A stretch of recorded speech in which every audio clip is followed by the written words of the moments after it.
जंगल में तेज हवा चल रही थी। रानो चिड़िया अपने पति टुन्नू चिड़ा और बच्चों गुड़िया कुकू के साथ एक टूटे हुए घोंसले में बैठी थी।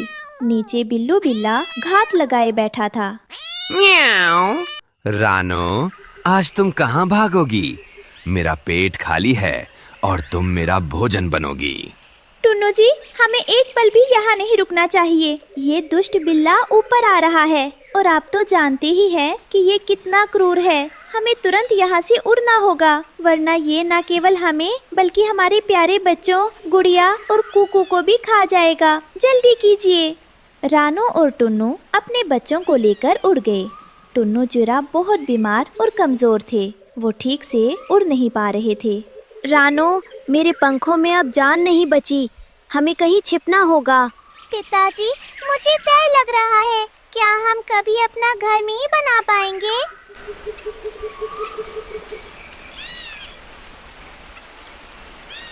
वो थककर नदी किनारे उतरे। वहाँ गीली मिट्टी थी। रानो ने सोचा कि रात गुजारने के लिए यहीं एक कच्चा घर बना लूं। मेरे प्यारे बच्चों, आप बिल्कुल चिंता ना करें। अभी आप पिताजी का ख्याल रखो और उन्हें दिलासा दो। मैं जल्दी से कुछ मिट्टी जमा करती हूँ ताकि हम रात को किसी तरह सुरक्षित रह सकें। एक मजबूत घर बनाना जरूरी है, नहीं तो इस तूफान में और बिल्लू के डर से हम रात गुजार नहीं पाएंगे। थोड़ा हौसला रखो। कालू कौवा और भुल्ला चील झाड़ी के पीछे छिपे देख रहे थे। देखो बुल्ला भाई, रानो पागल हो गई है। नदी किनारे घर बना रही है। बिल्लू बिल्ला इसे आसानी से ढूंढ लेगा। सही कहा कालू। मैं अभी जाकर बिल्लू को खबर देता हूँ। आज इनकी आखिरी रात होगी। रानो मिट्टी उठा ही रही थी कि उसने देखा पानी में एक छोटी सी रानी चींटी डूब रही है। वो तड़प रही थी। बचाओ, कोई मेरी मदद करो, मैं बह जाऊंगी। अरे नहीं, देखो पानी में एक नन्ही जान फंसी हुई है। मुझे उस बेचारी छोटी सी रानी चींटी को बचाना होगा। घर तो बाद में भी बन जाएगा, पर पहले इस नन्ही जान को बचाना सबसे जरूरी है। मैं अपनी जान खतरे में नहीं डाल सकती, पर किसी और को डूबते हुए भी नहीं देख सकती। रानो ने एक सूखा पत्ता पानी में फेंका और रानी चींटी को उस पर चढ़ाकर बाहर निकाल लाई। रानी चींटी की जान बच गई। रानो बहन, आपका बहुत बहुत शुक्रिया। आज आपने अपना घर छोड़कर मेरी जान बचाई है। मैं आपकी ये मदद कभी नहीं भूलूंगी। इसमें शुक्रिया कैसा मेरी प्यारी बहन। जान बचाना तो हर किसी का फर्ज होता है, लेकिन हाँ, मुझे इस बात का डर है कि आज रात बिल्लू बिल्ला मेरे परिवार को नहीं छोड़ेगा। मैंने जो थोड़ा बहुत मिट्टी का घर बनाया है वो बहुत कमजोर है और तेज हवा भी इसे तोड़ देगी। मैं बस यही सोच रही हूँ कि अपने बच्चों को कैसे सुरक्षित रखूंगी। रानी चींटी ने रानो की आंखों में डर देखा। उसने तुरंत अपने हजारों सैनिक चींटियों को बुलाया।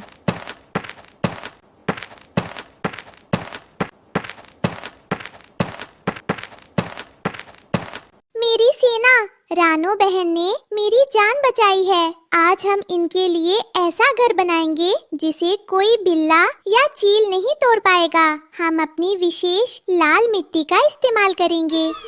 देखते ही देखते हजारों चींटियां काम पर लग गईं। रानो और टुन्नू हैरान होकर देख रहे थे। चींटियां अपनी लार और लाल मिट्टी मिलाकर एक दीवार खड़ी कर रही थीं, जो सूखने पर पत्थर जैसी सख्त हो जाती है। रानो, ये तो चमत्कार है। इतना मजबूत घर तो मैंने आज तक नहीं देखा। माँ, ये घर तो किले जैसा लग रहा है। उधर कालू कौवा बिल्लू बिल्ला को रास्ता दिखा रहा था। कालू, अगर आज शिकार नहीं मिला तो मैं तुझे ही खा जाऊंगा। डरिए मत बिल्लू भाई। रानो नदी किनारे बैठी है। उसका कच्चा घर आपके एक पंजे से टूट जाएगा। बिल्लू बिल्ला रानो के नए घर के पास पहुंचा। उसे लगा ये साधारण मिट्टी है। रानो और बच्चे अंदर डर के मारे दुबके हुए थे। म्याऊ। रानो, बाहर निकलो, वरना मैं इस घर को तोड़कर अंदर आ जाऊंगा। रानो ने अंदर से दरवाजा बंद कर लिया। बिल्लू बिल्ला ने पूरी ताकत से घर की दीवार पर पंजा मारा। ठराम! लेकिन दीवार नहीं टूटी। उल्टा बिल्लू के नाखून मुड़ गए। म्याऊं, ओई माँ, ये मिट्टी है या लोहा? मेरे पंजे दुख गए। बिल्लू ने फिर सिर से टक्कर मारी, लेकिन उसे ही चोट लगी। तभी रानी चींटी ने इशारा किया और हजारों चींटियों ने बिल्लू की पूंछ पर काटना शुरू कर दिया। बिल्लू बिल्ला और कालू कौवा डर और दर्द के मारे भाग गए थे।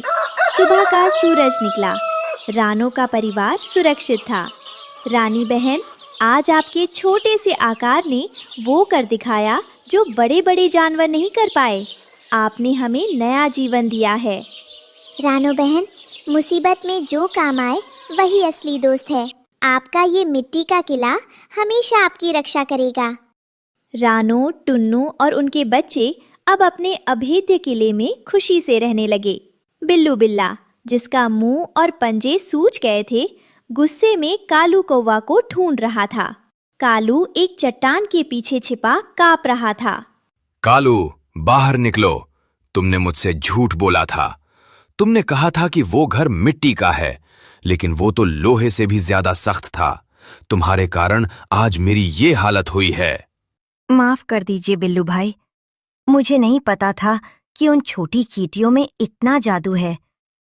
मैं तो बस आपकी मदद करना चाहता था। मदद? तुमने मुझे पिटवाया है। अब मैं तुम्हें नहीं छोड़ूंगा। बिल्लू ने एक लंबी छलांग लगाई और कालू कौवा अपनी जान बचाने के लिए आसमान में टेढ़ा मेढ़ा उड़ने लगा। कुछ दिनों बाद जंगल में बहुत भयंकर बारिश और तूफान आया। बड़े बड़े पेड़ हिल रहे थे और कई पक्षियों के घोंसले टूटकर गिर गए। लेकिन रानो का वो लाल मिट्टी का किला जस का तस खड़ा था। रानो बहन, क्या हम आपके घर में थोड़ी देर रुक सकते हैं? मेरा घोंसला टूट गया है और मेरा परिवार भीग रहा है। आप बाहर क्यों खड़े हैं? अंदर आ जाइए। ये घर चींटियों के आशीर्वाद से बना है। यहाँ सब सुरक्षित है। रानो ने अपने दोस्तों को भी पनाह दी।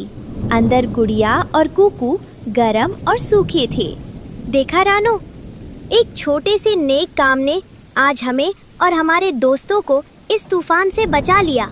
सच है, नेकी कभी बेकार नहीं जाती।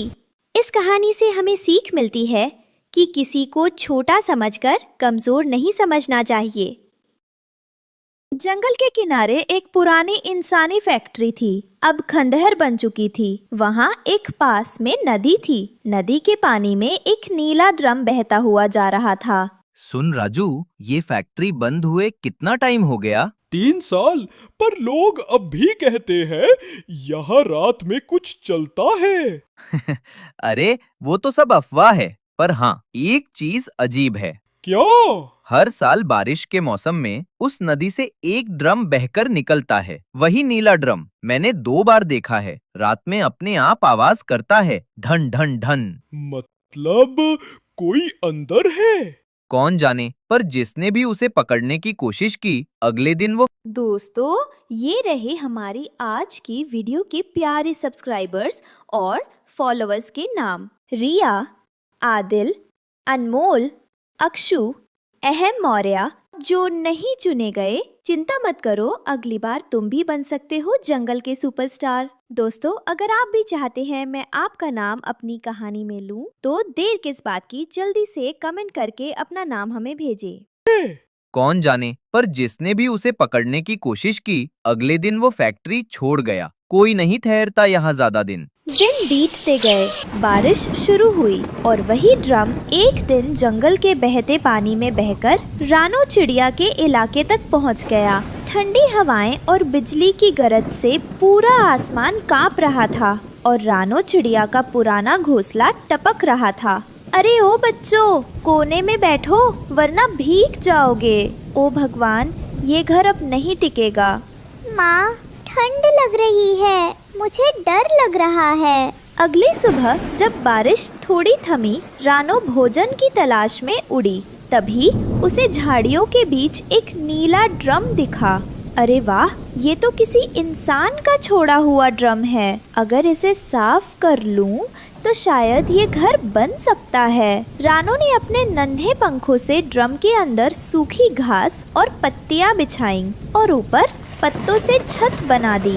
अब मेरे बच्चों को ना बारिश छुएगी ना ठंड। ये रहा हमारा ड्रम का घर। अगली सुबह सूरज की किरणें जंगल की हर पत्ती पर चमक रही थीं, लेकिन एक पेड़ की ऊंची डाली पर कालू कौवा और गोरी कौवी किसी बात पर झगड़ रहे थे।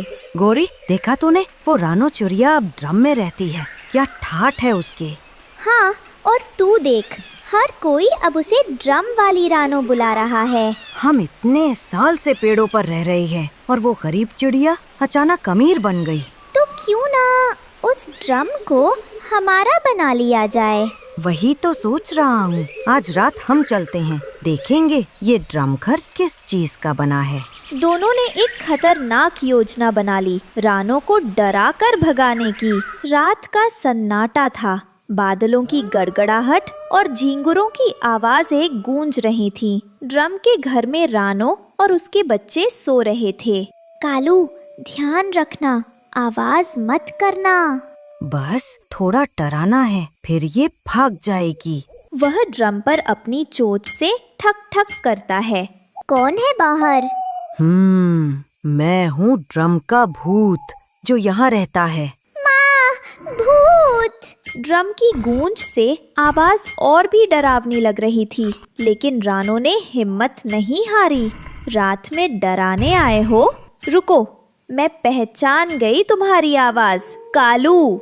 अरे भागो गोरी, ये तो पहचान गई। अगली सुबह जब सूरज की रोशनी जंगल के अंदर तक नहीं पहुंची थी, कालू कौवा और बोरी कौवी एक अंधेरी गुफा की ओर उड़ रहे थे। उस गुफा में रहता था काला नाग, जिसे पूरा जंगल डर से याद करता था। कालू, क्या तुझे यकीन है कि हमें इसी सांप के पास आना चाहिए? सुना है वो किसी की भी नहीं सुनता। अरे डर मत गोरी, वो मेरा पुराना जानकार है। पहले जब वो जख्मी था तो मैंने उसे खाना लाकर दिया था। अब उसका कर्ज उतारने का वक्त है। दोनों धीरे धीरे गुफा में दाखिल हुए। अचानक एक भयंकर आवाज गूंजी। कौन मेरी नींद तोड़ने आया है? नागराज, मैं हूँ कालू कौवा और ये मेरी दोस्त गोरी कौवी। हमें आपसे मदद चाहिए। मदद? मैं किसी की मदद यूं ही नहीं करता। बोलो, क्या काम है? एक चिड़िया है, रानो चिड़िया। उसने इंसानों का ड्रम पकड़ लिया है और अब पूरा जंगल उसी की तारीफ कर रहा है। हाँ नागराज, हम चाहते हैं वो ड्रम उसका ना रहे। तुम बस इतना करो, उसे वहाँ से भगा दो। रानो चिड़िया, वो गरीब सी चिड़िया, और तुम दोनों उससे डर गए? वो चालाक है नागराज, उसने हमें पहचान लिया था। ठीक है, आज रात जब चांद पूरा होगा मैं उस ड्रम के पास जाऊंगा। जो भी उसमें रहेगा उसे अपनी फुफकार से सदा के लिए सुला दूंगा। अगले दिन दोपहर के पास एक बूढ़ा कछुआ नदी के किनारे से चलकर आया। रानो, मैं तुम्हारे पास कुछ अहम बताने आया हूँ। कछुआ भैया, तुम यहाँ कैसे? क्या हुआ? कल रात मैं नदी पार कर रहा था। मैंने सुना कि कालू और गोरी उस गुफा में गए थे और सांप ने कहा जब चांद पूरा होगा मैं उस घर के पास जाऊंगा। कछुआ भैया, तुमने आकर बताकर हमारे लिए बड़ा काम किया। अब मुझे बच्चों के साथ सतर्क रहना होगा। रात को अचानक तेज आंधी चली, बिजली चमकी, पेड़ टूटने लगे, कालू और गोरी के घर उड़ गए, सब पक्षी इधर उधर भागने लगे। अरे मेरा घर गया, कोई बचाओ। रानो ने ड्रम का दरवाजा खोल दिया। कालू, गोरी, यहाँ जल्दी आओ अंदर, यहाँ हम सुरक्षित हैं। जब दोनों अंदर थे तभी ड्रम के बाहर से कुछ खुरचने की आवाज आई। टक टक टक, सब सन्न हो गए। ये आवाज क्या है? शायद कोई जानवर है। सब शांत रहो। अचानक ड्रम के नीचे से एक बड़ा काला सांप निकल आया। वह बच्चों की तरफ सरकने लगा। अरे भागो, सांप! नहीं, कोई नहीं भागेगा। ये मेरा घर है, मैं इसकी रक्षा करूंगी। हमने ही तो ये सांप बुलाया था और अब सब खतरे में हैं। रानो एक डंडा लेकर सांप के सामने खड़ी हो गई। सांप फुफकारते हुए आगे बढ़ा, पर रानो ने उसके सिर पर डंडा मारा। सांप ने पलटकर वार किया। मेरे बच्चों के पास मत आना। तू एक छोटी चिड़िया मुझे रोक पाएगी? जब माँ बन जाती है तो पहाड़ भी झुक जाता है। रानो अकेले लड़ते हुए थकने लगी थी। तभी कालू कौवा उड़कर आया और सांप की पूंछ पर चोंच मारने लगा। रानो, मैं भी साथ हूँ। तीनों पक्षियों ने मिलकर उस सांप को पीछे धकेला और उसे ड्रम से बाहर गिरा दिया और घर का दरवाजा बंद कर दिया। सूरज उगते ही जंगल फिर से जीवंत हो गया। ड्रम के घर से सब बाहर आए। देखो बच्चों, डर के आगे जीत होती है। रानो, मैं तेरे घर का मजाक उड़ाता था, पर तू असली वीर है। अब वो ड्रम का घर सिर्फ रानो का नहीं था, वो पूरे जंगल का आसरा बन चुका था। सबने मिलकर उसके चारों तरफ फूल लगाए और नाम रखा माँ रानो का घर। सच्चा घर दीवारों से नहीं, प्यार और हिम्मत। जंगल के एक कोने में रानो चिड़िया अपने छोटे बच्चों के साथ रहती थी। न घर था, न खाने को दाना। बरसों की गरीबी और अकेलापन उसकी जिंदगी का हिस्सा बन चुका था। हे भगवान, दूसरों के बच्चे खेलते हैं, खुश रहते हैं और मेरे बच्चों को भूखा सोना पड़ता है। मैं कब तक यूं ही सब सहती रहूंगी। पास से गुजरते कालू कौवा और गोरी कौवी उस पर हंसते हैं। देखो देखो गरीब रानो को। इसके पास न घर है न खाने को दाना। ऐसी बेचारी से तो भीख मांगना भी सीख लेना चाहिए। और इसके बच्चों का हाल देखो, पंख सूखकर कांटे जैसे हो गए हैं। रानो चुपचाप आंसू पोंछती है और बच्चों दिलासा देती है। मत रो मेरे लाल, माँ सब सह लेगी, पर तुम्हें भूखा नहीं रखेगी। चाहे जान चली जाए, लेकिन तुम्हारे लिए कुछ न कुछ जरूर करूँगी। एक दिन रानो चिड़िया जंगल में दाना ढूंढ रही थी। तभी झाड़ियों के पीछे से उसे करुणा से भरी हल्की सी आवाज सुनाई दी। वह धीरे धीरे आगे बढ़ी और देखा कि एक छोटा सा गाय का बच्चा जमीन पर पड़ा कांप रहा है। उसकी सांसें भारी थीं और आंखों में दर्द था। अरे, ये तो बेचारा बीमार है। अगर मैंने इसकी मदद ना की तो ये मर जाएगा। अब मैं क्या करूं? रानो उस बीमार बछड़े को छोड़कर नहीं गई। वो उसे लकड़ी के ठेले पर घसीटते घसीटते पास के पेड़ पर रहने वाले हकीम उल्लू बाबा के पास ले गई। उल्लू बाबा, कृपा करके मदद कीजिए, ये गाय का बच्चा मरने वाला है। इसकी हालत बहुत खराब है, लेकिन अल्लाह की बनाई हर बीमारी की दवा भी है। तू डर मत, मैं अभी एक खास मलहम बनाता हूँ। उल्लू बाबा ने जड़ी बूटियों को पीसकर एक हरी मलहम बनाई और रानो को दी। रानो, इस मलहम को इसके शरीर पर धीरे धीरे लगाना और इसे अपने आंचल की छाया देना। ममता सबसे बड़ी दवा है। मैं पूरी मेहनत करूंगी बाबा, आप बस दुआ करिए। रानो ने पूरी रात उस बछड़े के घावों और शरीर पर मलहम लगाई। सुबह होते होते बछड़ा धीरे धीरे उठ खड़ा हुआ। धन्यवाद रानो दीदी, अगर तुम ना होती तो मैं शायद मर ही जाता। नहीं बेटा, अब तू ठीक है। भगवान ने चाहा तो तू बहुत बड़ा और मजबूत होगा। कुछ दिनों बाद वह बछड़ा पूरी तरह स्वस्थ होकर जंगल चला गया। जा बेटा, ऊपर वाला तुझे सलामत रखे।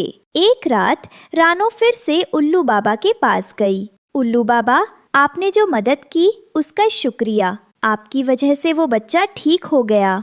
बेटी, तेरे दिल की सच्चाई ही असली इलाज है। देख, मेरे पास कुछ भिंडी के बीज हैं। इन्हें ले जा और अपने खेत में बो। मेहनत कर, ये तुझे भूखा नहीं रहने देंगे। शुक्रिया बाबा, ये बीज मेरे लिए किसी दौलत से कम नहीं। रानो ने उन बीजों को बोया और मेहनत से खेत संभाला। कुछ महीनों में हरी भरी भिंडी के पौधे उगाए, लेकिन मौसम बेरहम निकला। बारिश का एक भी कतरा न गिरा। पौधे मुरझाने लगे।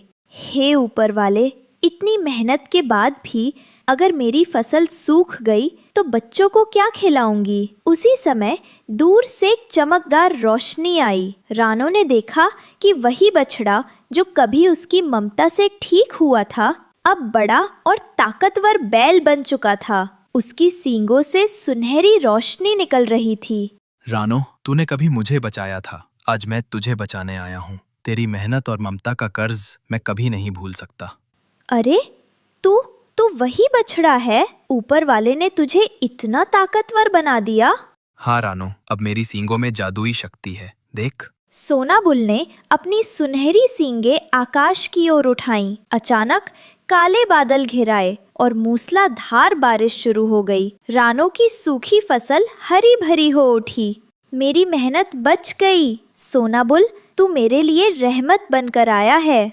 सोनाबुल के शब्दों से हिम्मत पाकर रानो ने ठान लिया कि वह मेहनत करेगी। उसने अपने बच्चों की मदद से भिंडी के खेतों की देख रेख करी। शायद मेहनत से हमारी तकदीर बदल जाए। अगर भगवान ने चाहा तो ये खेत हमारे जीवन की सबसे बड़ी दौलत बनेगा। रानो की हरी भरी खेती देखकर कालू कौवा और भुल्ला चीला जलने लगे।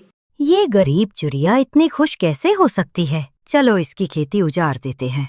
रात का अंधेरा था। कालू और भुल्ला खेत में चुपके से आए और उसमें आग लगा दी। भिंडी की फसल धू धू कर जलने लगी। अब देखता हूँ रानो, तू कैसे खुश रहती है। उस समय सोनाबुल खेतों के पास ही एक पेड़ के पास सो रहा था। धुएं की गंध उसकी नाक में पहुंची और वह तुरंत जाग गया। अन्याय की आग मैं कभी सहन नहीं कर सकता। उसने सींग उठाए, तेज हवाएं चलीं और फिर घनघोर बारिश शुरू हो गई। आग बुझ गई, खेत बच गया। सोनाबुल, तूने मेरी जान और मेरी मेहनत दोनों बचा ली। मैं तेरा कर्ज कभी नहीं चुका पाऊंगी। सच्चाई और ममता की रक्षा करना ही मेरी ताकत है। कुछ दिन बाद कालू और भुल्ला ने फिर हमला किया। वे रानो का घोंसला तोड़ने लगे और उसके बच्चों को उठा ले जाने लगे। नहीं, मेरे बच्चों को छोड़ दो। जान ले लो पर इन्हें मत ले जाना। रानो की आंखों से सच्चे आंसू गिरे। उसी पल सोनाबुल वहां आ गया। तेरी ममता सबसे बड़ी ताकत है। अब मेरी सींग तुझे बचाएंगी। कालू और भुल्ला ने रानो को चारों ओर से घेर लिया। तभी सोनाबुल जोर से दहाड़ा। उसकी सींगों से सुनहरी बिजली निकली और पूरा जंगल रोशन हो गया। कालू और भुल्ला गिर पड़े, बेहोश होकर भाग गए। सोनाबुल की सींगों की रोशनी से रानो का टूटा घर बदल गया। वह भिंडी के घर में बदल गया, जहां उसके बच्चों को हर सुख सुविधा मिल गई। ये तो किसी सपने जैसा है। अब रानो और उसके बच्चे सुरक्षित और खुशहाल जीवन जीने लगे। याद रख, जब भी तेरे दिल में सच्चाई और ममता होगी, मेरी सींग तुझे बचाएंगी। इस कहानी से रानो ने सबको सिखाया कि मेहनत और सच्चाई से बड़ी कोई ताकत नहीं होती। सुबह का समय था। सूरज की हल्की रोशनी पेड़ों की टहनियों से छनकर जमीन पर पड़ रही थी। जंगल में पंछियों की चहचहाहट गूंज रही थी। अचानक जंगल के किनारे एक इंसानों का परिवार पिकनिक मनाने आया। मम्मा, मैं खेल कर आता हूँ। ज्यादा दूर मत जाना बेटा। बच्चा पेड़ों की ओर दौड़ा और अकेले खेलते खेलते झाड़ियों में चला गया। उसके माँ पापा उसे ढूंढने चले गए थे। पीछे टोकरी में उनका दूध पीता नन्हा बच्चा सो रहा था। तभी आसमान से भुल्ला चील झपटा और टोकरी को अपने पंजों में दबोचकर उड़ने लगा। कुछ देर बाद माँ बाप लौटे। अरे, मेरा लाल कहाँ गया? टोकरी तो यही रखी थी। हे भगवान, हमारा बच्चा कोई उठा ले गया। वो दोनों रो राकर अपने घर की ओर निकल गए। लानो चिड़िया जंगल में दाना ढूंढने गई हुई थी। उसकी नजर भुल्ला चील पर पड़ी। ये कैसी आवाज है? इंसानी बच्चे की रोने की आवाज लग रही है। कहीं ये चील टोकरी में बच्चे को अपना शिकार तो नहीं बना रहा? मुझे बच्चे को बचाना होगा। उसने पूरी ताकत से चील के पीछे उड़ान भरी, लेकिन चील बहुत बड़ा था। उसे रोकना आसान नहीं था। मुझे कोई तरकीब निकालनी होगी दुष्ट चील। ये मासूम बच्चा तेरा शिकार नहीं बनेगा। वो जल्दी से चील के रास्ते में पेड़ों के बीच जाल बांध देती है। भुल्ला चील उड़ता हुआ उससे टकरा जाता है और टोकरी उसके पंजों से छूट जाती है और नीचे गिर जाती है। भुल्ला चील वहाँ से भाग जाता है। फिर रानो बच्चे को अपने घोंसले तक ले आई। उसने निश्चय किया कि वह इस बच्चे को अपना बेटा बनाएगी। अब से तू मेरा लाल है, मैं तुझे पालूंगी। तेरा नाम होगा मोगली। दिन गुजरते गए। रानो चिड़िया उसे खाना खिलाती, पत्तों से कपड़े बनाती और जंगल के नियम सिखाती। मोगली अब पेड़ों पर चढ़ना, जानवरों से बात करना और प्रकृति से जीना सीख गया। एक दिन जब मोगली अकेला नदी किनारे खेल रहा था, कालू कौआ आया। इंसान का बच्चा जंगल में, इसे तो मैं खत्म कर दूंगा। कालू ने मोगली पर झपट्टा मारा, मगर मोगली ने लकड़ी उठाकर उसे मार भगाया। मोगली बेटा, जंगल आसान नहीं है, दुश्मन हर जगह हैं। तुझे ताकत और हिम्मत दोनों सीखनी होगी। हाँ माँ, मैं डरूंगा नहीं। रात का समय था। अचानक अंधेरे में बड़ी परछाई दिखी। वो था भुल्ला चील। हा हा हा हा, तुझे वही बच्चा मिला था रानो, आज उसे मैं नहीं छोड़ूंगा। चील ने हमला किया। रानो घायल हो गई, लेकिन मोगली ने जलती लकड़ी उठाई और चील पर वार किया। चील चीखता हुआ भाग गया। अब मोगली समझ गया कि जंगल में जीने के लिए उसे और मजबूत बनना होगा। वो रोज तीर, धनुष और भाले बनाना सीखता। कालू और बुल्ला चील मिल गए। उन्होंने योजना बनाई कि मिलकर मोगली और रानो को खत्म कर देंगे। अरे चील भाई, कितनी बार कोशिश की तूने इस मोगली को खत्म करने की, मगर हर बार वो बच गया और मेरी सारी चालाकियां भी उस पर भारी नहीं पड़ी। हाँ कालू, ये बच्चा साधारण नहीं है। रानो ने इसे पाला है और वो चिड़िया छोटी जरूर है, पर उसके दिल में शेर जैसी हिम्मत है। जब तक वो दोनों साथ हैं, कोई कुछ नहीं बिगाड़ सकता। लेकिन अब बहुत हो गया। अगर आज भी हमने कुछ न किया तो ये मोगली बड़ा होकर हम सब के लिए खतरा बन जाएगा। जंगल के जानवर पहले ही उसकी तारीफ करने लगे हैं। सोच, अगर वो इंसान बड़ा हो गया तो तेरा राज भी छिन जाएगा और मेरी चालाकी भी बेकार हो जाएगी। तू सही कह रहा है। आज हमें मिलकर वार करना होगा। अकेले अकेले लड़कर हम हारे, लेकिन अगर हम दोनों साथ हो गए तो रानो और मोगली के पास बचने का कोई रास्ता नहीं बचेगा। योजना ये होगी कि मैं पहले मोगली को उलझाऊंगा। मैं उसे धोखे से घोंसले से बाहर खींच लाऊंगा और जैसे ही वो अकेला होगा तू ऊपर से झपट्टा मारकर उसे उठा ले जाना, और अगर रानो बीच में आई तो मैं उसके पंख तोड़ दूंगा। हा हा हा हा हा, बहुत बढ़िया। आज उनका आखिरी दिन है। सुबह सुबह दोनों ने घोंसले पर हमला किया। रानो डर गई। रानो, तेरा इंसानी बेटा अब जिंदा नहीं बचेगा। तूने मुझे पहले भी हराया, मगर आज हम दोनों साथ हैं। ये जंगल मेरा है, मैं ही इसका राजा हूँ। इंसान का बच्चा यहाँ रह ही नहीं सकता। आज इसका खून बहाकर मैं अपनी ताकत दिखाऊंगा। मोगली बेटा, ये दोनों बहुत खतरनाक हैं। संभल कर रहना, मैं तेरे साथ हूँ। मगर इस बार मोगली पूरी तरह तैयार था। माँ, डरने की जरूरत नहीं। तूने मुझे हमेशा सिखाया कि हिम्मत और सोच सबसे बड़ा हथियार है। अगर तू मेरे साथ है तो कोई हमें हरा नहीं सकता। मोगली घर से बाहर गया और भाले से बुल्ला चील पर वार किया और कालू को पकड़कर जमीन पर पटक दिया। दोनों बुरी तरह घायल होकर भाग खड़े हुए। मेरा बेटा, तूने आज मुझे बचा लिया। तू सच में बहादुर हो गया है। नहीं माँ, असली बहादुरी तो तू ही है, जिसने मुझे बचपन से सिखाया कि डर को हराया जा सकता है। जंगल के सारे पंछी और जानवर चहचहाने लगे। सबने मोगली को हीरो माना। वाह मोगली, तू इंसान होकर भी जंगल का सच्चा रक्षक है। तेरी हिम्मत ने पूरे जंगल की जान बचाई।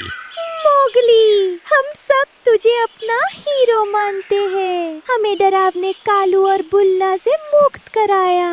रानो चिड़िया और मोगली ने साबित किया कि परिवार खून से नहीं, दिल से बनता है। हिम्मत और प्यार से बड़े से बड़ा दुश्मन भी हार जाता है, लेकिन जंगल में हमेशा नए खतरे छिपे रहते हैं। मोगली अब बड़ा हो गया था, बहादुर और चालाक, लेकिन उसके सामने अब एक नई चुनौती आने वाली थी। एक दिन मोगली जंगल के दूर दूर हिस्सों में गया। तभी उसने देखा कि जंगल के कुछ हिस्सों में पत्तियां मुरझा रही हैं और पेड़ों की जड़ें कमजोर दिख रही हैं। जंगल के जानवर परेशान थे। मोगली, देखो, हमारे पेड़ धीरे धीरे मर रहे हैं। पत्तियां मुरझा रही हैं और नदियों का पानी गंदा हो गया है। ये क्या हो रहा है? हाँ मोगली, लगता है जंगल में कोई नई ताकत आई है। कहीं ये वही कालू और भुल्ला तो नहीं लौट आए? नहीं बबली, ये कुछ और है। मैंने सुना है कि जंगल के उत्तर हिस्से में काली धुंध की भीषण शक्ति उभर रही है, जो पेड़ों की जड़ों में जाकर हरियाली को खत्म कर देती है। माँ, मैं डरूंगा नहीं। जंगल की हर हरियाली, हर जानवर और हर फूल मेरी जिम्मेदारी है। मैं इस नई चुनौती का सामना करूंगा। बेटा, तुझे याद है मैं हमेशा कहती थी सच्ची ताकत वही है जो डर का सामना कर सके। अब ये मौका है तुम्हारा मोगली। जंगल तुम्हारे साहस का इंतजार कर रहा है। देखिए, अगली बार मोगली की नई और बड़ी चुनौती, जिसमें साहस, दोस्ती और हरियाली की रक्षा की परीक्षा फिर से